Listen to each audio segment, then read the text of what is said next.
रसोई के रहस्य आओ मिलकर खोले हम, सब्जी दाल मसाले इन सबको टटोले हम। रसोई के रहस्य आओ मिलकर खोले हम, सब्जी दाल मसाले इन सबको टटोले हम।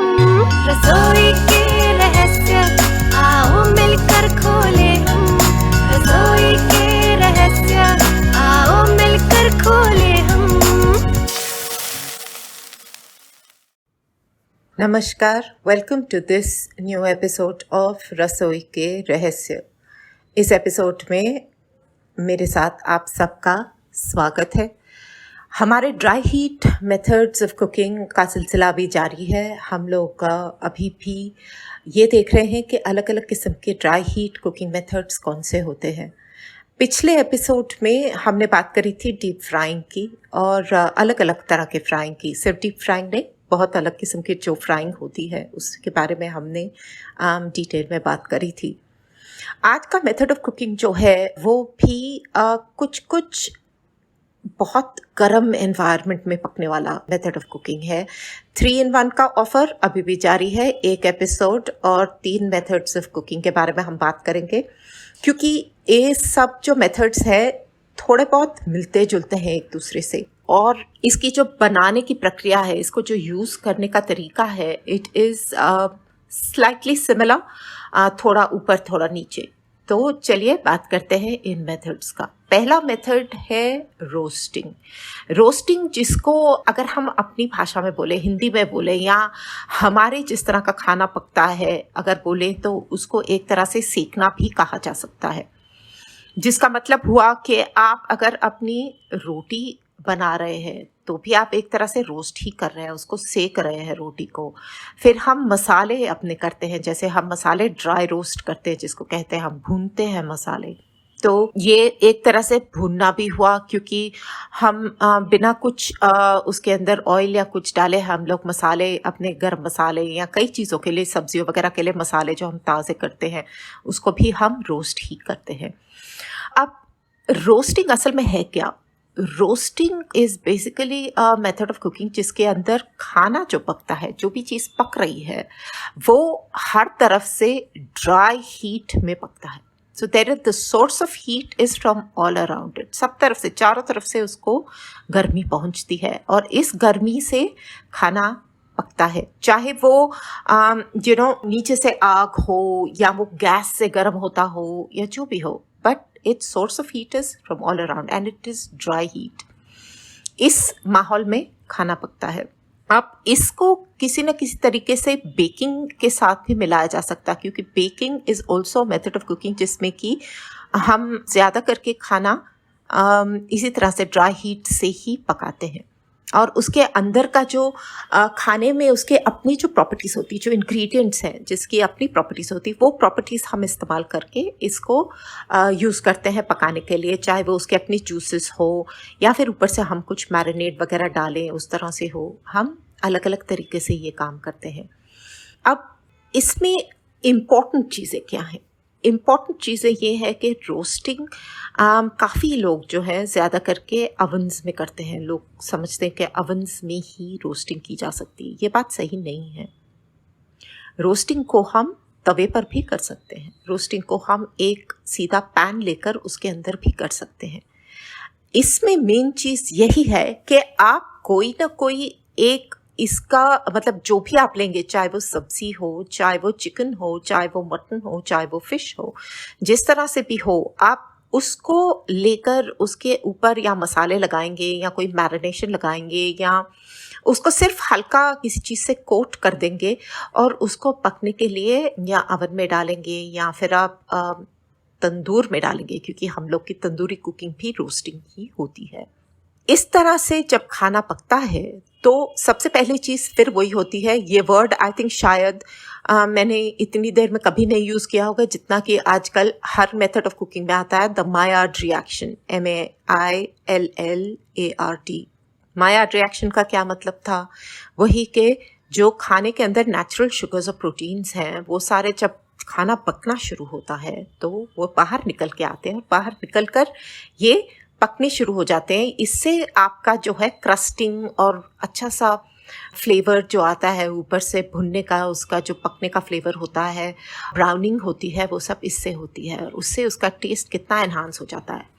इससे क्या हुआ बेसिकली कि बाहर का जो लेयर है वो एकदम पहले थोड़ा सा पक जाता है और अंदर के जूसेस को ट्रैप कर लेता है और वो अंदर के जूसेस से फिर चीज़ें अपने आप से पकनी शुरू हो जाती हैं।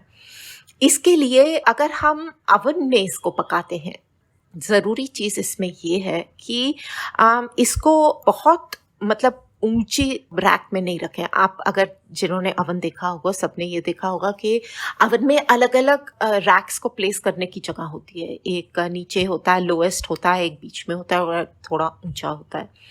अब अगर हम उसको ज़्यादा ऊंचे अगर लगाएं तो क्या होगा, चीज़ जल जाएगी। आप अगर टेम्परेचर, जिस भी टेम्परेचर पे आप उसको डालेंगे, चीज़ वहाँ पर जाकर बेसिकली ऊपर की हीट से एकदम चीज़ जल जाएगी। तो इसीलिए इसको सबसे आखिर के रैक में डालकर पकाना बहुत ज़रूरी है।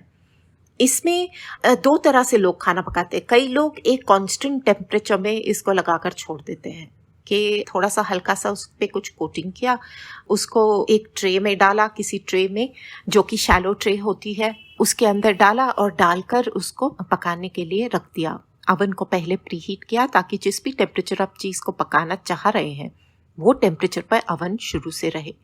और उसके बाद में आप ये चीज़ जो भी पका रहे हैं उसको अंदर डालेंगे, डालकर उसको अवन को बंद करके, टेम्परेचर सेट तो है ही, आप अपना टाइम लगा देंगे और उस टाइम के हिसाब से खाना पकेगा आपका। बट कई बार ये होता है कि चीज़ इनिशियली ज़्यादा पक जाती है और बाहर की चीज़ सूखने लग जाती है, उसका बाहर का लेयर सूखने लग जाता है और अंदर का लेयर पका नहीं होता। इसका कारण ये है कि हमने जो अपनी हीटिंग करी है वो लेवल उसका ठीक नहीं है और इसकी वजह से चीज़ जो है बाहर से ज़्यादा जल्दी पक रही है और अंदर से नहीं पक रही है।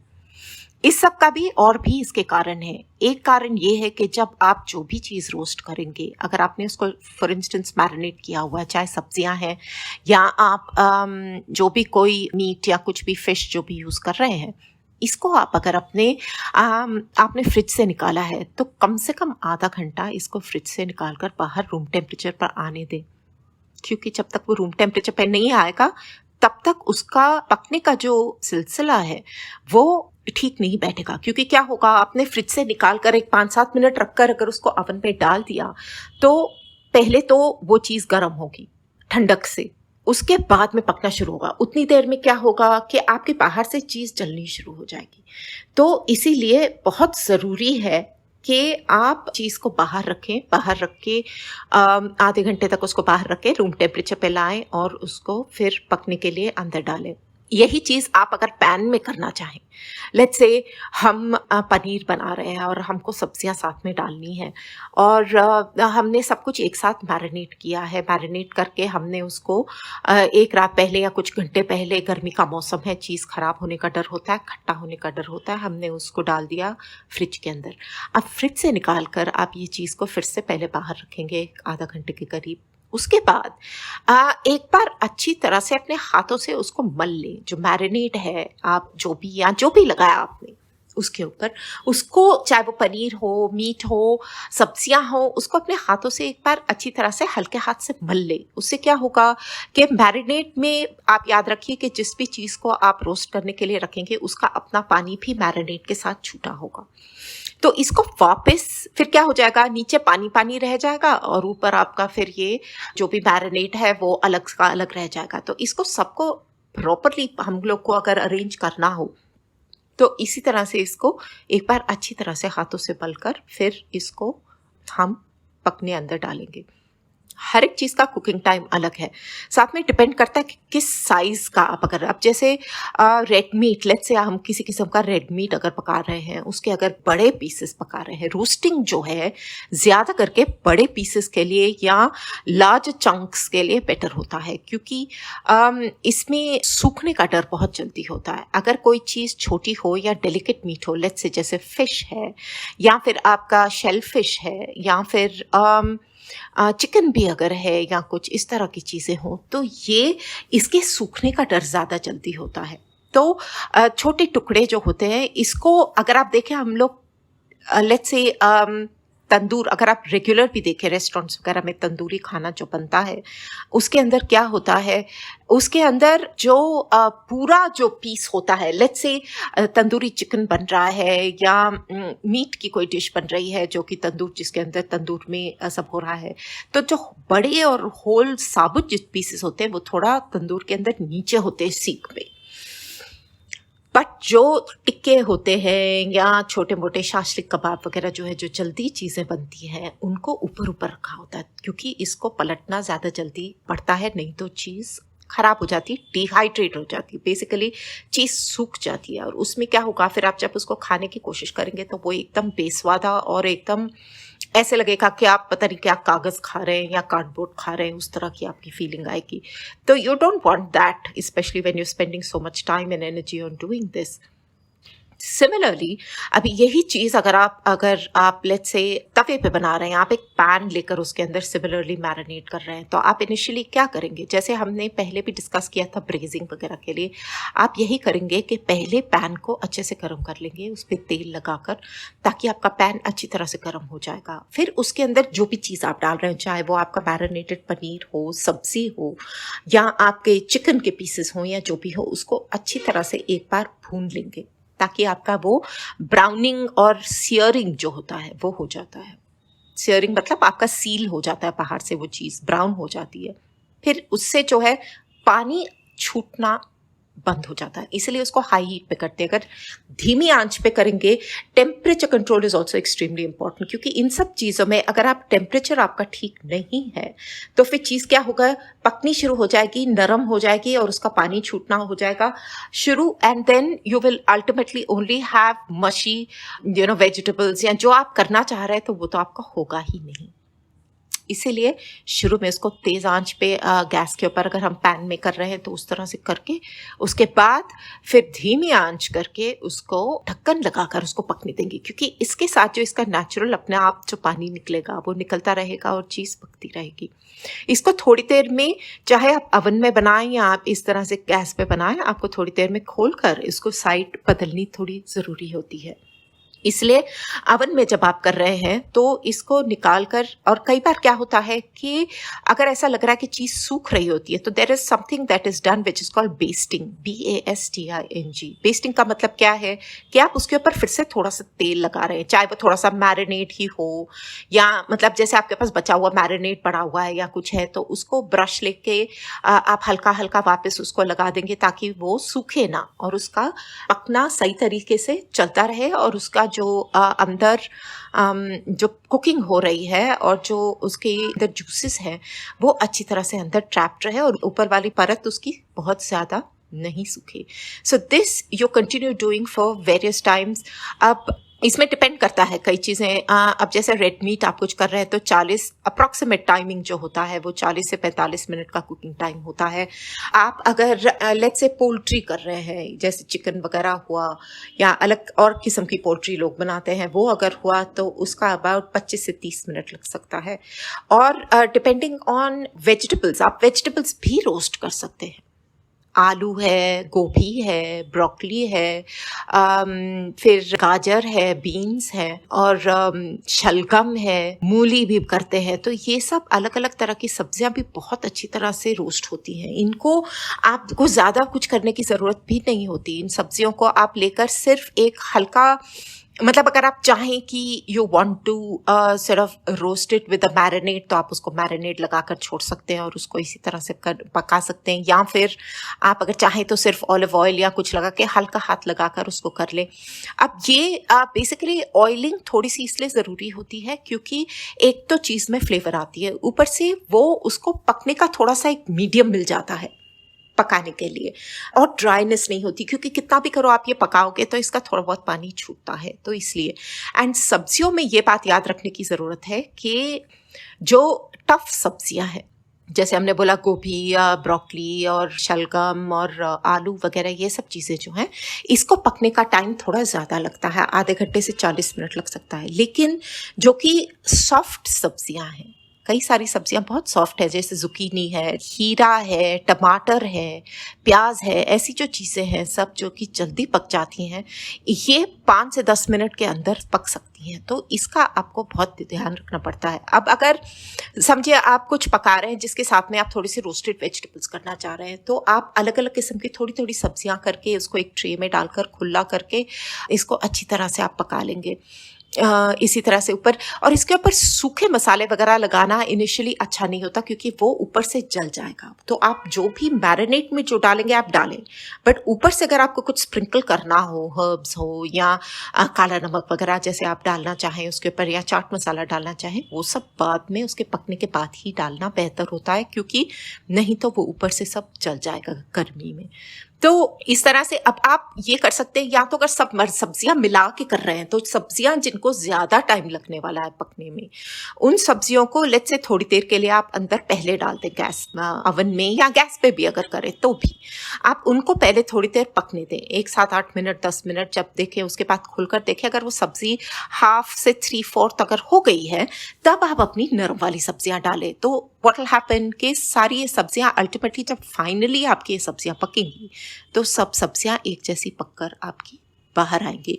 सो these are very small little tips and pieces, as always जहां तक हो सके पीसेस छोटे कटे तो बेहतर होता है, because smaller pieces cook better. तो मतलब even sizes, not just small, even sizes में पके, तो दैट इज एक्सट्रीमली इम्पोर्टेंट।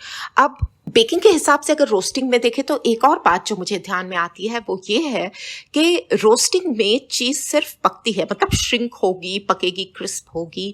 और आप अगर रोटी भी तंदूरी वगैरह अगर तंदूर में डालें तो क्या होगा, रोटी सिर्फ फूलेगी और सिकेगी, इसका बेसिक फॉर्म नहीं बदलेगा। But what will happen in baking में अगर आप ये सेवरी चीज़ें, जैसे ये इस तरह की चीज़ें अगर जैसे तंदूर में या रोस्ट हम कर रहे हैं अगर करें तो कुछ नहीं होगा। But at the same time baking में आप अगर कोई आटा लें या फिर आप कोई डो बनाएं या आप कोई बैटर बनाएं तो उसका फॉर्म बदल जाता है। So that is also a very very important difference between roasting and baking. अब आपने अगर जब अपना रोस्टिंग का काम, अब कई लोग क्या करते हैं कि कुछ चीज़ों में आपने लेट्स से आधा घंटा पौना घंटा आपका चिकन बन रहा है, रोस्ट बन रहा है या कुछ है, तो एक ट्रे के अंदर सब्जियों के साथ में ही मैरिनेट किया हुआ चिकन पूरा डाल देते हैं। डालकर उसको कुछ टाइम तक से, लेट्स से अगर उसका total cooking time is about 40 minutes, तो उसको एक 15-20 मिनट तक पकने देते हैं, जब तक उसका पानी वगैरह सब छूट जाता है, सब हो जाता है, ऊपर से उसकी ब्राउनिंग हो जाती है।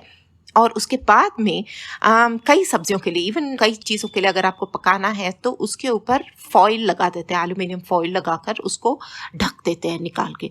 उससे क्या होता है कि अब जो है उसका अंदर मॉइस्चर बनेगा, मॉइस्चर बन के उसके जो जूसेस होंगे उसके अंदर आपकी सब्जी भी पकेगी और चिकन भी पकेगा। So these are extremely healthy ways of cooking. एक और सावधानी जो आपको बरतनी बहुत ज़रूरी है, एक तो ऑफकोर्स अपने हाथ बचाने आपको सबसे ज़रूरी चीज़, आप जहाँ पर भी, ये बहुत बहुत गर्म होती है, चाहे वो आप इलेक्ट्रिक तंदूर यूज़ कर रहे हो घर में, या आप फिर अवन यूज़ कर रहे हो घर में, या आप अपना पैन यूज़ कर रहे हो या तवा यूज़ कर रहे हो घर में, ये चीज़ें बहुत गर्म होती हैं। तो इनको हैंडल करना बहुत मुश्किल होता है और बहुत ध्यान से, सावधानी से हैंडल करना ज़रूरी होता है। एक और बात जो आपको याद रखनी है वो ये है कि इसको अगर आप चेक करना चाहें कि ये पका है या नहीं पका है, तो इसको अगर आप सीधा लेट्स से चाकू या नाइफ या फॉर्क या कुछ अगर डालेंगे तो अंदर के जूसेस उसके छूटने शुरू हो जाएंगे। तो इसलिए बेटर ये है कि आप अगर निकालना चाहें तो थोड़ा सा उसको बाहर निकालें। अवन से अगर आप बाहर निकाल रहे हैं या आप गैस से उसको बाहर निकाल रहे हैं तो याद रखिए कि आप उसको बाहर निकाल कर अवन को वापस बंद कर दें या पैन पे आपके ढक्कन वापस रख दें। उससे क्या होगा, आपका टेम्परेचर मेंटेन रहेगा। नहीं तो अगर आपने अवन खुला छोड़कर आप बाकी उसको चेक कर रहे हैं, सब कर रहे हैं और वापस डाला, उतनी देर में आपकी हीट लूज हो जाएगी, वो टेम्परेचर खत्म हो जाएगा, और जब आप वो चीज़ वापस अंदर डालेंगे तो फिर से वो चीज़ पकनी शुरू होगी शुरू से। तो इस तरह से this it's very very important, एक प्री हीट करना और एक दूसरा जब आप उसमें कुछ भी अगर चेक कर रहे हैं, खासकर बाहर निकाल कर अगर चेक कर रहे हैं, जो हम लोगों के लिए सेफ मेथड वही है कि अंदर डाल के हाथ वाथ डालने की कोशिश ना ही करें तो बेहतर है। उसको बाहर निकाल कर एक बार चेक करें, बट अपना ढक्कन वापस पैन के ऊपर लगा दें उस वक्त, और अवन में कर रहे हैं तो अवन को वापस बंद कर दें। सो These are some of the main things. और एक और चीज जो होती है, जैसे हमने कई चीजों के बारे में देखा है कि गर्म चीज, जब हम पकती हुई गर्म चीज पक गई और उसको हम बाहर निकालते हैं तो उसमें कुछ ना कुछ कुकिंग अभी भी रह जाती है, जिसकी वजह से हम जैसे ब्लांचिंग में उसको ठंडे पानी में, बर्फ के पानी में डाल देते हैं, पास्ता को हम ठंडा पानी डाल देते हैं, ये सब चीजें करते हैं। इसी तरीके से जब हम इस चीज को रोस्ट कर रहे होते हैं और आप उसको बाहर निकालते हो तो उसके अंदर जो है 15-20 मिनट तक वो कुकिंग चलती है निकालने के बाद भी। मतलब आप सोचिए कितना गर्म माहौल है उसके अंदर जो आप उसको अंदर वापस डाल रहे हैं। So this is called carry over cooking. So it's basically carrying on the cooking, so it's called carry over cooking. तो ये जब भी हम टाइम देते हैं, लेट्स से हमने 40 मिनट रखा 150 पौने 200 डिग्री पे अवन के अंदर, और जब हमने इसको निकाला तो सडनली क्या होगा कि अंदर से पकना जारी रहेगा। So you have two factor in that time कि हमको पता है कि इसके बाद में भी चीज़ें पकती रहेंगी। तो that is what is also extremely important. And final जो फ्लेवरिंग होता है वो उसके साथ होता है, क्योंकि वो जूसेस उसके अंदर रच जाते हैं अच्छी तरह से, और वो फाइनल कुकिंग उसमें होती है। तो that is also very very important step that needs to be kept in mind while fixing a cooking time. तो ये कुछ डिटेल्स थी रोस्टिंग के बारे में। रोस्टिंग यूल बी सरप्राइज्ड कि सब्जियों की भी होती है, सब्जियों की तो खैर मैंने बताया है, फलों की भी रोस्टिंग होती है। कई सारे फल भी होते हैं, उसको भी बहुत अच्छे से रोस्ट किया जा सकता है, जिससे उसके भी फ्लेवर्स काफ़ी एनहांस होते हैं। इट डिपेंड्स, हम आगे जाकर देखेंगे कि किस तरह की चीज़ें हम लोग सब्जियों वगैरह में कुछ रेसिपीज़ वगैरह निकाल कर देखते हैं कि किस तरह से हम कर पाएंगे, किस तरह से हम रोस्टिंग, इंटरेस्टिंग रोस्टिंग वाली रेसिपीज़ और हम किस तरह से हैंडल करेंगे आगे चल के, मैं आपको उन सब के बारे में भी बताऊंगी। अब चलते हैं हमारे नेक्स्ट मेथड ऑफ कुकिंग, जो कि सिमिलर है बट फिर भी अलग है। यह है ग्रिलिंग। सो रोस्टिंग में हीट सब तरफ से आ रही है, ग्रिलिंग में हीट सिर्फ नीचे से आती है। The source of heat is at the bottom. Grill क्या है? ग्रिल बेसिकली हमको सबको पता ही है, ग्रिल जो है लोहे की सरिये होते हैं किसी भी तरह से, चाहे वो आपका प्रॉपर ग्रिल्स मिलते हैं बाहर मार्केट में, वो ग्रिल हो, या फिर आप सिर्फ किसी चीज़ को, जैसे रैक्स होते हैं ओवन वगैरह में, उस तरह के रैक के ऊपर आप रख के करें। तो बॉटम लाइन ये है कि जनरली इसकी गर्मी जो है नीचे से आती है और इनवेरेबली लाइव होता है ये। So it's usually done with live Coles.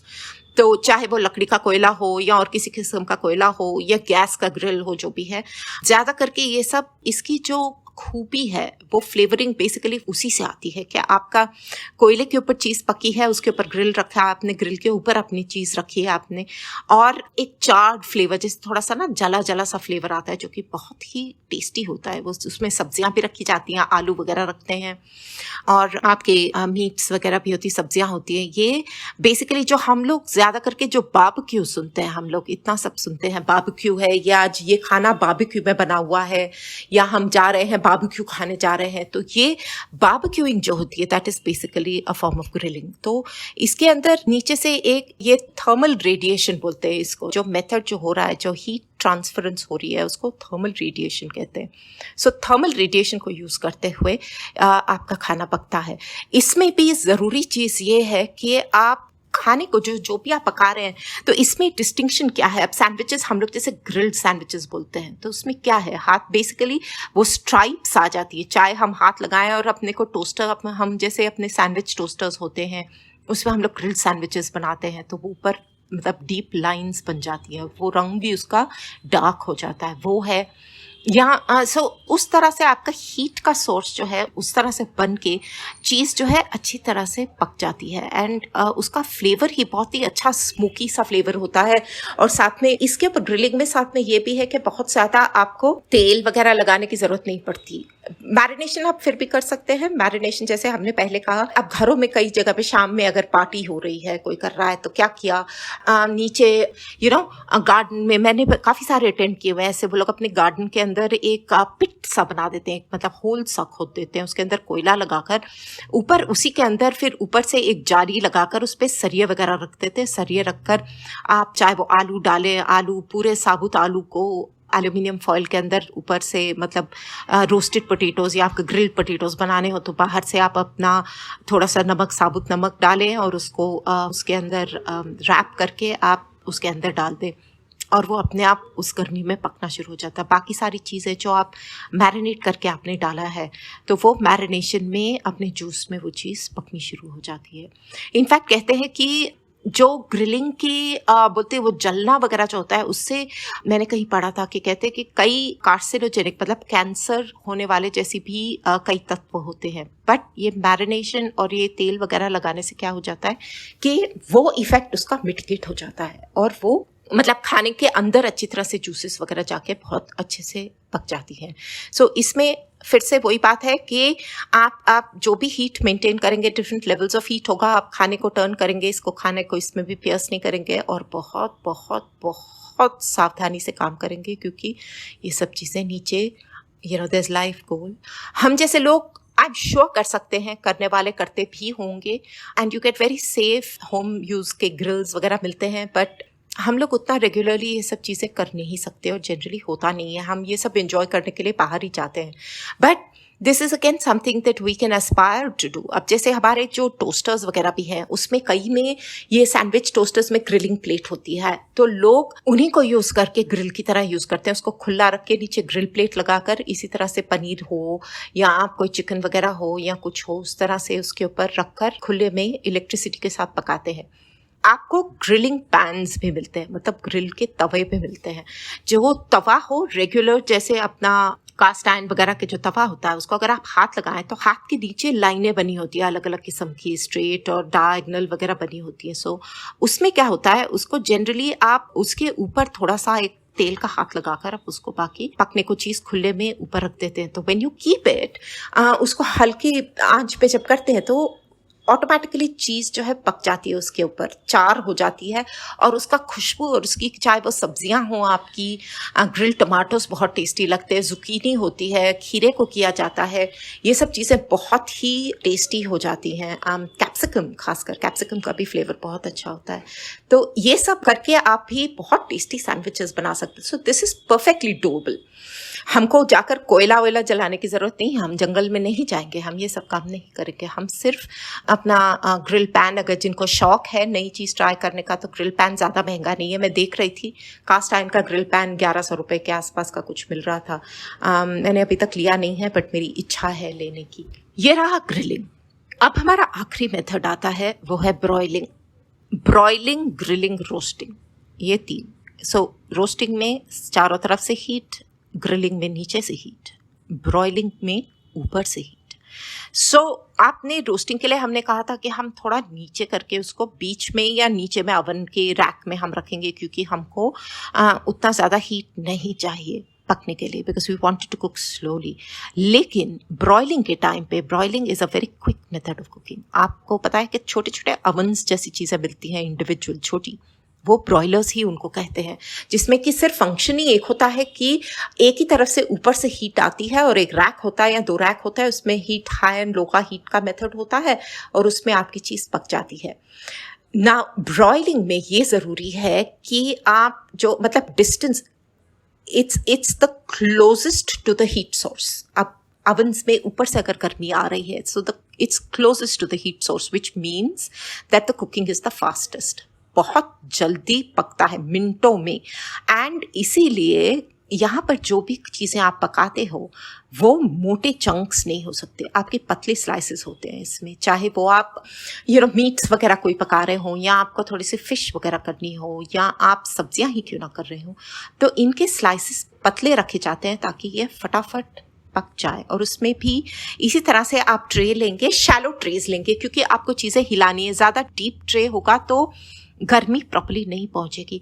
और ये सब चीज़ें जब भी हम करें तो बहुत ज़्यादा चीज़ें, चाहे वो आप सब्जियां रोस्ट कर रहे हों या सब्जियां ब्रॉयल कर रहे हों, तो आप जो भी ट्रे या शीट या जो भी यूज़ करते हैं उसको आप बेसिकली बहुत ज़्यादा क्राउड ना करें ताकि कुकिंग इवनली हो, सब तरफ से हीट इकट्ठा पहुँचे और चीज़ पके। ब्रॉयल इसमें भी नीचे पैन के अंदर या तो आप फॉइल रख सकते हो या थोड़ा सा आप तेल या कुछ डालकर ऊपर, इसके ऊपर कुछ भी थोड़ा सा स्प्रिंकल करते हैं, थोड़ा तेल वगैरह लगा दें या उस तरह की चीज़ लगाएं या फिर अगर आप फ्रूट्स कर रहे हैं, जैसे ब्रॉइल्ड फ्रूट्स बहुत स्वाद होते हैं अलग अलग चीज़ों के लिए, आप डिज़र्ट्स के ऊपर साथ में डाल सकते हैं। पाइनएप्पल है, बनानास है, पीचेस है, इस तरह की फ्रूट्स के ऊपर आप हल्का सा चीनी अगर डाल दें और उसको ऊपर, सिर्फ ऊपर की हीट में, कई लोगों के पास जिनके पास OTGs हैं उसमें एक ब्रॉयल का सेटिंग आता है, तो आप उसको ब्रॉयल पे अगर लगाएं, यहाँ पर भी हम टेम्परेचर पहले सेट करेंगे, सेट करने के बाद में हम उसके बाद में ही प्री हीट करके उस टेम्परेचर तक, उसके बाद में हम इसको डालेंगे। इन सब चीज़ों में हम लोग के लिए थोड़ा सा मुश्किल ये हो सकता है कि टाइमर अलग से, हम इन सब चीज़ों में जो अवन का टाइम वगैरह होता है वो ठीक है, लेकिन हम सब अपने अपने टाइमर्स अगर सेट कर ले, फ़ोन के ऊपर टाइम सेट कर ले, तो वो हमारे लिए बेटर रहेगा, ताकि हमको याद रहे। हम इनके सामने रोस्टिंग तो बहुत आराम से आप उसको रख के अपने बाकी काम करने जा सकते हो, ग्रिलिंग का भी कर सकते हो, बट ब्रॉयलिंग जो है, क्योंकि 5 से 7 मिनट के अंदर ये चीज़ पक जाती है, तो इसका ध्यान रखना बहुत ज़रूरी है, नहीं तो चीज़ एकदम जल जाएगी।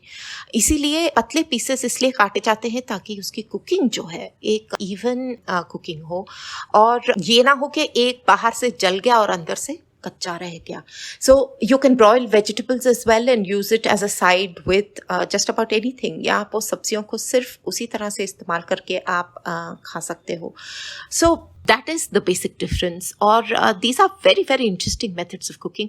हम शायद कभी सोच भी नहीं पाते कि इस तरह से चीज़ें होती हैं जो कि we take so much for granted, कि हाँ हमने चलो सब कुछ डाला, प्रेशर कुकर के अंदर डाल दिया और पका दिया, या फिर जिस तरह से भी हम हंडी में पका रहे हैं, हमने सब डाल दिया और अंदर और पका दिया। Those are beautiful complex methods of cooking as well, लेकिन हम कभी उनको नाम नहीं दे पाते। यहाँ पर अगर आप देखें, मेरा इरादा सिर्फ यही है कि हमको पता रहे कि हम किस तरह से क्या पका रहे हैं, और अगर हम पका रहे हैं तो इसके पीछे साइंस क्या है, इसके पीछे कारण क्या है, और इसका एंड रिजल्ट क्या है, और इसको सेफली किस तरह से पकाना चाहिए। सो आई होप आप लोग को ये वाला एपिसोड पसंद आया होगा मेरा, एंड एज ऑलवेज मुझे बताइए आप क्या सुनना चाहते हैं आगे, और आपको क्या पसंद है, कौन से डाउट्स हैं, किस तरह की चीज़ें, हम लोग इसके बारे में डेफिनेटली बात करेंगे। आप जुड़े रहिए हमारे साथ, हमारी सोशल मीडिया पे, इंस्टाग्राम पे, फेसबुक पे, या फिर हम लोग व्हाट्सएप पर तो बात करते ही हैं। तब तक के लिए आई थिंक आपसे इजाज़त लेती हूँ। यहाँ का एपिसोड यही खत्म, and see you in the next episode of रसोई के रहस्य। आओ मिलकर खोले हम रसोई के रहस्य, आओ मिलकर खोले हम रसोई